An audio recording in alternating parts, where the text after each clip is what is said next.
যে ঘটনাটি ঘটে গেছে, পুরনো ঢাকায় যে ঘটনাটি ঘটে গেছে, যে ছেলেটি মারা গেছে বরঞ্চ তার সাথে হয়তো যুবদলের সম্পর্ক আছে, কিন্তু যে খুন করছে বা যে হত্যা করছে তাকে তো অন্য জায়গা থেকে, আমরা যেটা খবর পেয়েছি, অন্য জায়গা থেকে নিয়ে আসা হয়েছে। তাকে তাকে ধরা হচ্ছে না। ধরা হলো, অন্যদেরকে অ্যারেস্ট করা হলো, তাকে ধরা হচ্ছে না। কি, তাকে আসামিও পর্যন্ত বোধহয় করা হয়নি এখন পর্যন্ত। কেন হয়নি? কেন ধরা হচ্ছে না? আমাদের পক্ষ থেকে তো একবারও বলা হয়নি যে তমুককে ধরা যাবে না, অমুককে ধরা যাবে, একবারও তো এই কথাটি বলা হয়নি। আমরা বরাবর বলে দিচ্ছি, একটু আগে যেটি আপনাদের সামনে বলেছি, বরাবর আমরা বলেছি অন্যায়কারী আইনের দৃষ্টিতে তার বিচার হবে। দলের সাথে তার কি সম্পর্ক, কিচ্ছু যায় আসে না তাতে। তাকে দল কোনো রকম প্রশ্রয় দিবে না কেউ যদি কোনো অন্যায় করে থাকে। তাহলে প্রশাসন ধরছে না কেন তাকে? আমাদের এখানে রিজভী আহমেদ সাহেব পরিষ্কার বলেছেন, দলীয় অবস্থান থেকে আমাদের যা যা করা প্রয়োজন, আমরা প্রত্যেকটি যেটি যেটি জেনেছি, তদন্তের পরে যাদের যাদের সম্পর্কে প্রমাণিত হয়েছে অভিযোগ, আমরা আমাদের দলীয় অবস্থান থেকে তাদের বিরুদ্ধে ব্যবস্থা গ্রহণ করেছি।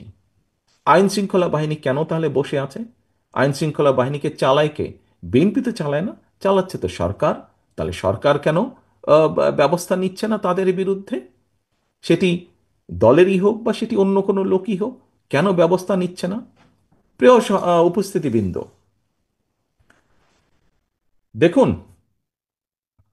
একটু আগে আপনাদের সামনে আমি তুলে ধরেছি বিএনপির প্রত্যেকটি, আমাদের যারা শহীদ হয়েছে সহকর্মীরা, তারা দেশকে যেমন দেখতে চেয়েছে, তার উপরে ভিত্তি করে আমরা প্রত্যেকটি বিষয়ে পরিকল্পনা গ্রহণ করেছি।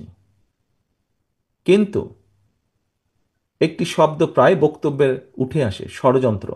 যা আগে বলেছিলাম 8 মাস 7 মাস আগে, তা এখনো বলছি। শুধু আমি একা বলছি না, যারা বিবেকবান সচেতন মানুষ, দেশপ্রেমিক মানুষ, প্রত্যেকটি মানুষ বলছেন এই কথাটা। নতুন করে ষড়যন্ত্র আবার শুরু হয়েছে। একটু আগে আমি বলেছি বিএনপি তার অভিজ্ঞতার আলোকে বলেছে সংস্কার কোনটি উচিত হবে কোনটি উচিত হবে না বা কি মতামত, কারণ বিএনপি দায়িত্ববোধ থেকে বলেছে। প্রিয় সহকর্মীবৃন্দ, আমরা বরাবর এক কথা বলে এসেছি, আমরা সবসময় গণতন্ত্রে বিশ্বাস করি, বাংলাদেশের স্বাধীনতায় বিশ্বাস করি, বাংলাদেশের মানুষের সার্বভৌমত্ব, দেশের সার্বভৌমত্বে আমরা বিশ্বাস করি, মানুষের কথা বলার অধিকারে আমরা বিশ্বাস করি। বিএনপি তার জন্ম থেকে বলেছে, বিএনপি বহুদলীয় গণতন্ত্রে বিশ্বাস করে।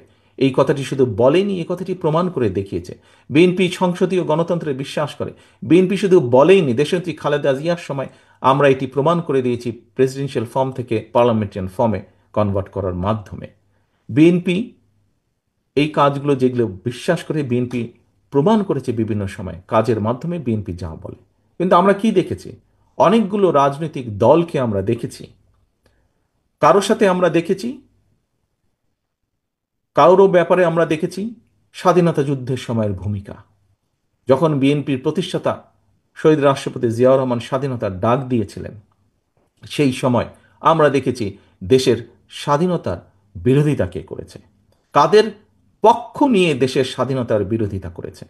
আবার আমরা দেখেছি কোন কোন রাজনৈতিক দলের সদস্য এই দেশের মানুষকে যুদ্ধের ডাক দেয়নি, বরং ডাক দেওয়ার দায়িত্ব তাদের ছিল, কিন্তু ডাক না দিয়ে আমরা দেখেছি সবাই মিলে গিয়ে কোনো একটি দেশে লুকিয়েছিল বা আশ্রয় নিয়েছিল।